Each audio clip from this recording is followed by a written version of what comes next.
Hey everybody, welcome back to my Grow Like a Pro YouTube channel. Today is March the 11th, and 3 days ago, back on March the 8th, we did a little do-it-yourself hydroponics container here.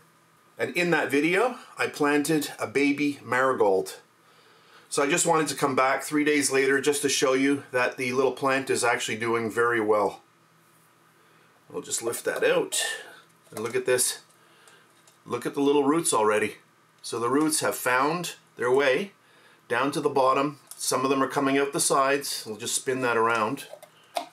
Yep, there we go. I could have probably added a few more holes. I could actually still do that. But there we go. So I just wanted to show you that the plant is doing fine. And I'll keep you updated on this one as well. So just a really fast video. Thanks for watching.